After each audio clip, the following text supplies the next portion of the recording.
Olá, hora de conferir os destaques da semana, os principais momentos entre os julgamentos do plenário do Supremo Tribunal Federal. Você confere aqui na TV Justiça. Plenárias está começando.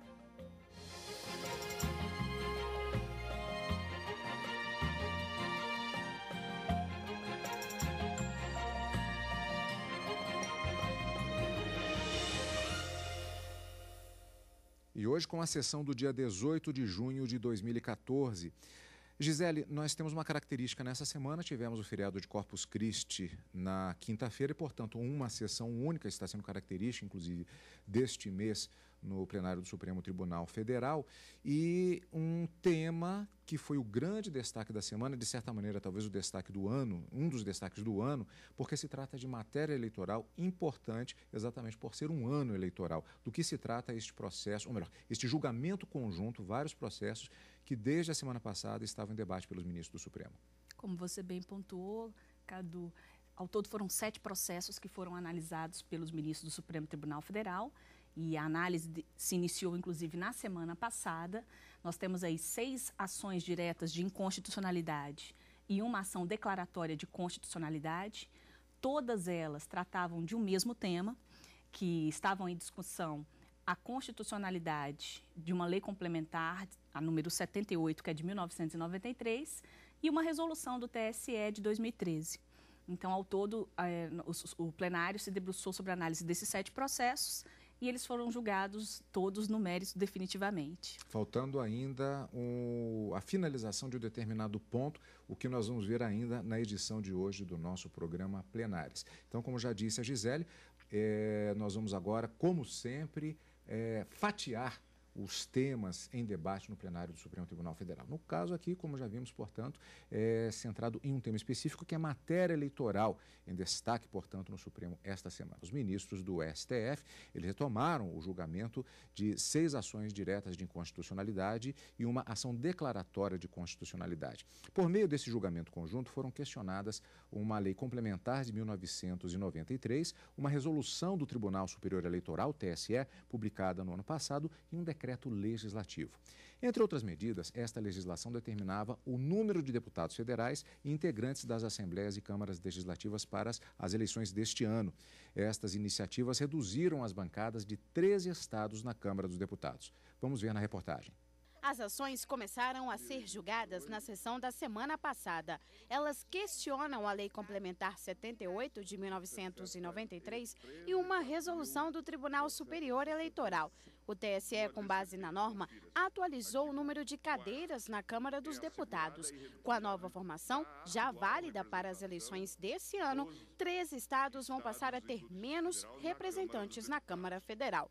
O ministro Gilmar Mendes, relator da maior parte das ações, votou pela improcedência dos pedidos. Segundo ele, a lei complementar em questão e a resolução do TSE são constitucionais. Para o ministro, o total de representantes na Câmara deve levar em consideração a população de cada estado e não o número de eleitores. A alegação segundo a qual a representação dos entes federados na Câmara dos Deputados deve levar em conta o número de eleitores não encontra guarida no texto constitucional vigente, que assegura a referida Casa Parlamentar a representação do povo, bem como que o cálculo para a distribuição de suas cadeiras deve obedecer à proporcionalidade das respectivas populações das unidades da federação, dentro dos limites impostos pela Constituição. Em relação à competência do TSE em definir o número de representantes de cada estado e do Distrito Federal, o ministro ressaltou que o Tribunal Eleitoral apenas faz os cálculos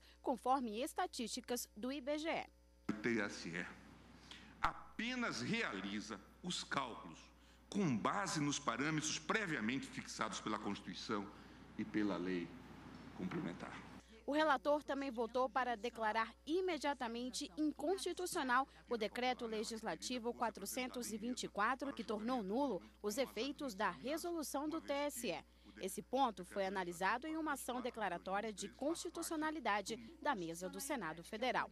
Propostas de decretos legislativos dessa natureza, bem como a malsinada PEC 33, subvertem a organização e a independência dos poderes disposta no texto constitucional e violam a própria democracia brasileira, tal como desenhada pela Constituição de 88. Após o ministro Gilmar Mendes, a ministra Rosa Weber, que também é relatora de uma das ações, divergiu. Para ela, a Lei Complementar 78 de 93 é inconstitucional. Ela também considerou que não cabe ao TSE estabelecer o número de deputados de cada estado por considerar que o tribunal tem apenas a atribuição de regular o processo eleitoral. A Lei Complementar 78, observada a sua dicção, em absoluto, a meu juízo, atribui ao Tribunal Superior Eleitoral, e nem poderia fazê-lo, a meu juízo, por se tratar de competência constitucional indelegável do legislador complementar, a definição dos critérios, a escolha dos critérios para a realização dos cálculos da representação, atribuindo-lhe tão somente a feitura desses cálculos a partir de dados estatísticos fornecidos pelo IBGE. As ações diretas de inconstitucionalidade foram propostas pelos governos do Espírito Santo e da Paraíba, além das assembleias legislativas do Piauí e de Pernambuco e da mesa da Câmara dos Deputados. Bom, nós vamos rever mais trechos do voto do ministro Gilmar Mendes, relator de parte das ações nesse julgamento conjunto sobre o número de parlamentares dos poderes legislativos aqui no Brasil. Ele considerou os dispositivos questionados constitucionais, mas antes de revermos esses trechos do voto do ministro Gilmar Mendes, uma questão específica, Gisele, que é o fato de que... Aliás, revendo, inclusive, um dado em relação a esses julgamentos, são 2 relatores, como nós vimos na reportagem da Carla Lucena, porque, embora seja um julgamento conjunto de matérias semelhantes, tudo que está sendo questionado tem uma ligação entre todos esses processos, possibilitando o julgamento conjunto, nem sempre isso significa que a relatoria seja do mesmo ministro. No caso, 2 relatores para processos diferentes, tratando da mesma matéria, o que pode levar até a entendimentos diferentes por parte dos relatores. E no caso específico do ministro Gilmar Mendes, Gisele, eu gostaria de lhe perguntar o fato de que ele também votou no julgamento de uma medida cautelar numa ação declaratória de constitucionalidade. Inclusive, um detalhe, seria medida cautelar, mas ele já votou, puxou o julgamento para o voto no mérito. Portanto, já foi um julgamento já definitivo, mais adiantado, portanto, que aconteceu no plenário. Do que tratava o questionamento feito nesta ADC? Essa ação declaratória de constitucionalidade foi apresentada pela mesa do Senado Federal e o que a mesa do Senado Federal pretendia era ver declarado a constitucionalidade de um decreto legislativo do Congresso Nacional. Qual foi a circunstância em que esse decreto legislativo acabou sendo editado? Com a edição da Lei Complementar 78 de 1993, houve a possibilidade, a delegação ao Tribunal Superior Eleitoral, de fixar, de acordo com o censo realizado pelo IBGE, o número da bancada representativa de cada estado e do Distrito Federal na Câmara dos Deputados. O que aconteceu? Em 2013, o Tribunal Superior Eleitoral, então, com base nessa autorização prevista na Lei Complementar, editou uma resolução e essa resolução acabou alterando a representação de 3 estados da federação. Alguns desses estados tiveram a representação na Câmara com um número maior de deputados e outros com um número menor de deputados. A partir dessa resolução, houve então uma avalanche de ações aqui no Supremo Tribunal Federal e isso resultou também na edição de um decreto legislativo do Congresso Nacional. Esse decreto legislativo veio com o objetivo de sustar os efeitos dessa resolução do TSE. Só para se ter uma ideia, essa resolução do TSE ela é de abril de 2013 e o decreto veio logo em seguida, em dezembro de 2013. Então, esse decreto foi então editado em dezembro de 2013. Posteriormente, o plenário do TSE acabou ratificando, ou seja, confirmando a resolução que havia sido já editada em abril do ano passado. E aí houve a apresentação, então, desta ação declaratória de constitucionalidade aqui no Supremo Tribunal Federal. Como você mesmo destacou, Cadu, inicialmente até estava na pauta como uma medida cautelar em ação declaratória de constitucionalidade. No decorrer dos debates, foi possível perceber que os ministros decidiram julgar o mérito definitivamente dessa ação. Inclusive, neste ponto, o relator dessa ADC é o ministro Gilmar Mendes. Nesse ponto, a decisão foi unânime. Todos os 10 ministros presentes na sessão votaram acompanhando o ministro relator. E o que o ministro Gilmar Mendes acabou entendendo em relação a este decreto legislativo? Entendeu que não haveria condições de ser declarada a constitucionalidade do decreto, que significa dizer que ele é inconstitucional, pelo simples fato de que esse tipo de matéria, para assustar, modificar, enfim, caçar uma lei complementar, haveria necessidade de uma nova lei complementar. E, neste caso, o que o Congresso Nacional acabou fazendo foi tentar afastar a aplicação da resolução por meio de um decreto legislativo e não por meio de uma lei complementar, conforme prevê a Constituição Federal. Um outro argumento, também utilizado pelo ministro Gilmar Mendes, foi no que diz respeito ao princípio da anterioridade eleitoral. Existe um dispositivo na Constituição Federal que prevê que as regras eleitorais elas devem ser fixadas com, no mínimo, 1 ano antes das eleições. Então, a partir do momento em que esse decreto legislativo tratou de processo eleitoral, ele teria, então, alterado o processo eleitoral antes desse prazo mínimo, antes desse prazo mínimo de 1 ano, desse chamado, com afronta ao princípio da anterioridade eleitoral. Então, é importante frisar que, em relação à ação declaratória de constitucionalidade, a decisão dos ministros foi unânime. Todos os 10 ministros entenderam pela improcedência da ADC, o que significa dizer que o decreto legislativo ele é inconstitucional. Bom, nós vamos voltar agora ao início, vamos ver um trecho do voto do ministro Gilmar Mendes, lembrando que nós tivemos votação na sessão plenária do Supremo Tribunal Federal, nesse julgamento conjunto referente a uma lei complementar de 1993, uma resolução do Tribunal Superior Eleitoral e também o decreto legislativo. Vamos ver a totalidade do voto, começando com primeiros trechos do voto do ministro na totalidade dos temas em julgamento no plenário. Vamos rever. É da tradição constitucional republicana brasileira a participação da Justiça Eleitoral na fixação das bancadas dos entes da Federação na Câmara dos Deputados. Eu me lembro de um voto cuidadoso do ministro Toffoli, em outra assentada aqui, em que Sua Excelência descrevia a evolução da Justiça Eleitoral no Brasil e chamava a atenção de que, ao lado da competência jurisdicional de que detém e que está explicitada na Constituição e nas leis, este órgão exerce uma função eminente de uma superagência de regulação do processo eleitoral como um todo. Sua Excelência, então, apontava esse aspecto, e isto vem materializado na evolução do nosso constitucionalismo. A Carta de 1891 delegou ao legislador ordinário a fixação do número de representantes. Criada a Justiça Eleitoral, no entanto, a Constituição de 34 delegou ao TSE a atualização demográfica para fins de fixação da representação na Câmara. Confira-se. Parágrafo 2º do artigo 23. O Tribunal Superior de Justiça Eleitoral determinará com necessária antecedência e de acordo com os últimos cômputos oficiais da população o número de deputados do povo que devem ser eleitos em cada um dos estados e no Distrito Federal. A fixação das bancadas sempre foi tarefa do TSE, desde a resolução 16336, de 22 de março de 90, passando pela resolução 14.000, de 12 de abril de 14.235, de 12 de abril de 94, a primeira posterior à edição da Lei Complementar 78 de 93, até a Resolução 23.389, objeto das ações em exame. O que isso significa? Que a formação, portanto, do Parlamento, desde então, é inconstitucional?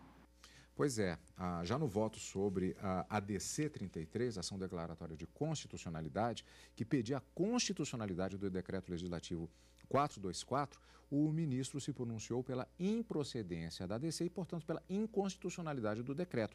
Vamos rever já no final do voto do ministro na totalidade do julgamento conjunto. Deve ficar assente, presidente, que decreto legislativo algum pode alterar uma lei complementar, tampouco influir no processo eleitoral, sem observar o artigo 16 da Constituição de 88. Além disso, não há previsão constitucional para edição dessa espécie de decreto legislativo. Muito ao contrário, a Constituição veda esse tipo de expediente.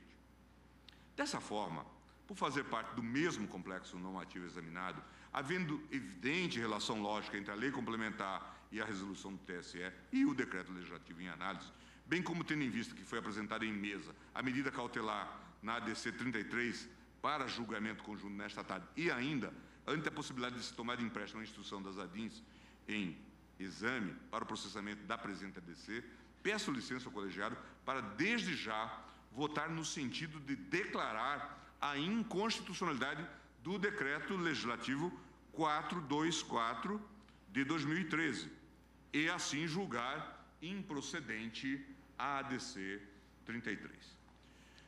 Ante o exposto, presidente, em conclusão, voto no sentido de julgar improcedentes as ações diretas de inconstitucionalidade 494, 4947, 5020 e 5028, para declarar a constitucionalidade do artigo 1º, caput e parágrafo único da Lei Complementar 78 de 93 e também declarar constitucional a íntegra da Resolução TSE 23389 de 2013.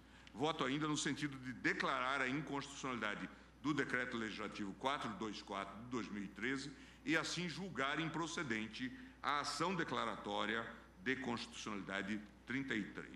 Por fim, por economia processual, voto no sentido de julgar improcedente também a ADIN 5.130 de minha relatoria, que, apesar de não ter sido integralmente instruída, tem o mesmo objeto das demais ações diretas apreciadas neste julgamento. É como voto, presidente. Voto, portanto, do ministro de relator de parte das ações no julgamento conjunto. Agora, Gisele, pelo menos um dos dispositivos questionados, ele é de 1993. Por que o questionamento somente agora? Cadu, o que acontece? Essa lei complementar, embora seja de 1993, só houve a regulamentação do Tribunal Superior Eleitoral em 2013. Então, durante todos esses anos, não houve nenhuma resolução do TSE, embora a lei complementar autorizasse o TSE a determinar qual é o número das cadeiras, a quantidade, o quantitativo das cadeiras que deveriam ser ocupadas pelos representantes dos estados e do Distrito Federal, feitas com base no censo realizado pelo IBGE. Então, assim, embora já tivesse essa previsão desde 1993, o TSE só emitiu a resolução em 2013. Então, foi a partir dessa resolução de 2013 que aí veio esse avalanche de ações aqui no Supremo Tribunal Federal. Então, foi por esta razão, pelo fato de ter sido a lei complementar é de 93, mas a resolução é de 2013. Então, somente após a resolução do TSE é que houve esse questionamento. Aí se questionou não só a constitucionalidade da resolução, como da própria lei complementar, no dispositivo que autorizou o TSE a fixar, a redefinir o número da bancada.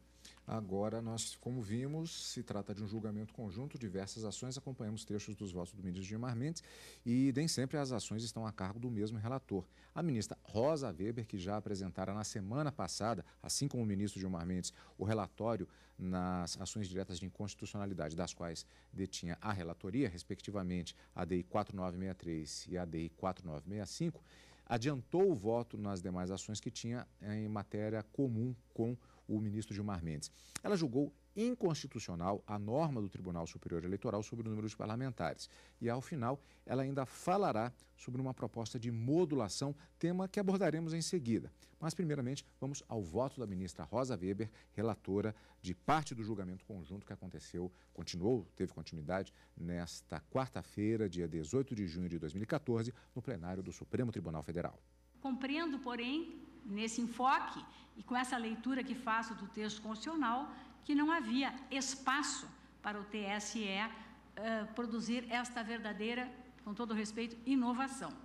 Ao contrário da Lei 12.382 de 2011, que efetivamente fixa, cumprindo o comando constitucional, o valor do salário mínimo e os critérios para o seu reajuste, a atualização durante um determinado período, remetendo ao Poder Executivo a mera quantificação aritmética e divulgação do valor nominal, segundo os índices definidos pelo Congresso Nacional, a Lei Complementar 78, enfatizo, não fixa o tamanho das bancadas estaduais e tampouco define os critérios ou métodos para aferição da proporcionalidade na distribuição dos assentos em relação à população dos estados, respeitada a cota mínima de 8 e o máximo de 70 representantes. Se a Lei 12.382 não deixou ao Presidente da República, a Presidência da República, discricionariedade alguma na definição do valor do salário mínimo, o mesmo não ocorre na espécie. Reafirmo em que a Lei Complementar 78 não estabelece, como lhe cabia, parâmetros inteligíveis para a atuação do Tribunal Superior Eleitoral. A resolução impugnada evidencia o exercício de plena discricionariedade daquele órgão na definição do critério de apuração da distribuição proporcional da representação dos estados, fazendo, no entanto, a respeito de matéria reservada à lei complementar. E aqui também faço o destaque, já feito pelo ministro Geomar, que, de uma maneira prudente e razoável, o TSE vinculou-se fez uma aplicação analógica dos critérios que têm sido utilizados por aquele tribunal, nos casos em que, de fato, a ele cabe essa atribuição. A renúncia do legislador complementar ao exercício de sua competência exclusiva não se presta, a meu juízo, a legitimar o preenchimento de lacuna legislativa por outro órgão. E é só, encerrando, senhor presidente, digo que não se sustém o argumento segundo o qual o entendimento diverso levaria à insensata exigência de edição de nova lei complementar a cada 4 anos, a fim de que o comando constitucional restasse satisfeito. A só definição na lei complementar da equação do critério a ser observado para o cálculo da representação proporcional, a partir do qual pudesse o TSE efetuar o cálculo para os ajustes necessários, parece-me, em princípio, suficiente. O que entendo que é inadmissível é que se dê um cheque em branco para definir o próprio critério matemático de distribuição das cadeiras, consabido que não existe apenas um só critério, ainda que o TSE tenha se saído muitíssimo bem na sua escolha, a meu juízo.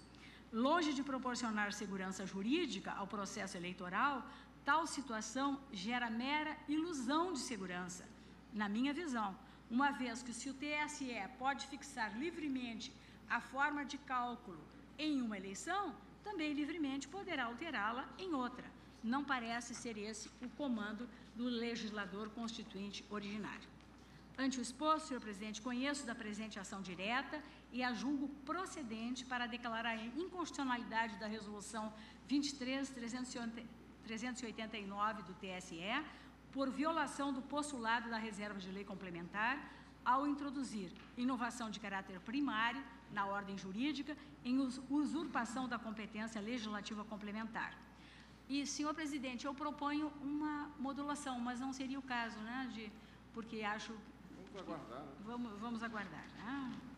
É como voto, senhor presidente. Bom, até aqui, portanto, o plenário votou já a partir do ponto de vista apresentado nos votos dos 2 relatores, ministro Gilmar Mendes e ministra Rosa Weber, e em relação ao mérito, ao principal do que estava sendo demandado nestes processos, já houve um encaminhamento, uma decisão. Qual foi o resultado?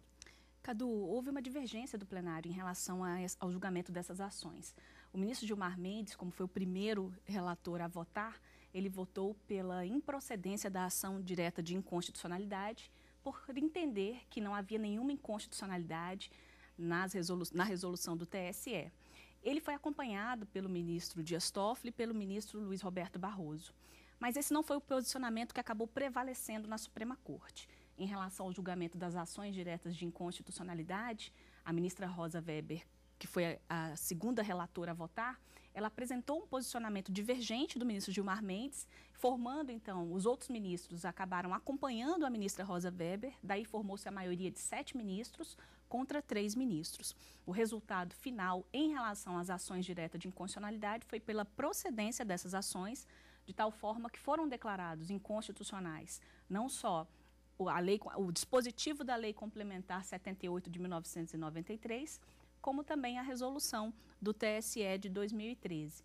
A posição que prevaleceu na Suprema Corte foi de que o TSE não poderia, por meio de uma mera resolução, que é um ato administrativo, tratar de uma matéria política, de um tema político que interfere no processo eleitoral.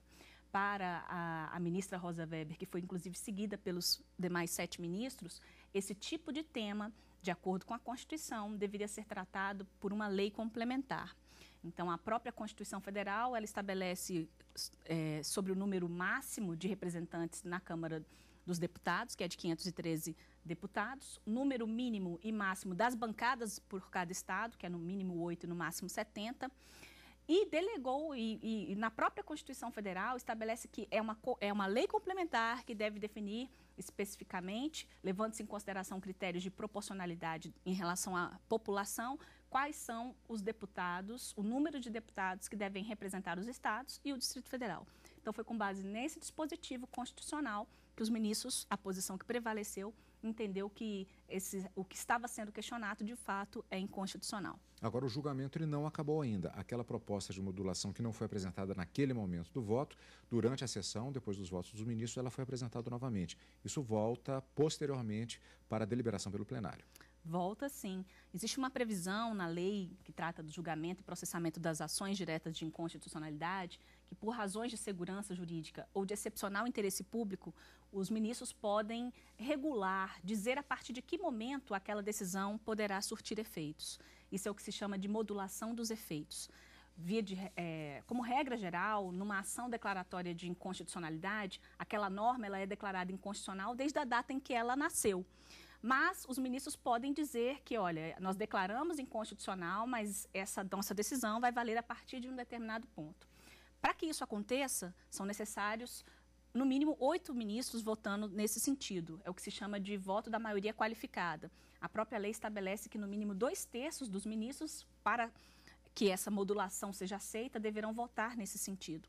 Então, isso não ficou ainda definido nessa sessão de julgamento. A própria ministra Rosa Weber mencionou que ela vai sugerir uma proposta de modulação dos efeitos, será certamente objeto de debate numa próxima sessão. E na próxima semana nós já temos sessão plenária do Supremo Tribunal. Tem sim, na quarta-feira está marcada para as 14 horas. E nós vamos acompanhar ao vivo no direto do plenário os principais momentos também, é claro, aqui no Plenárias.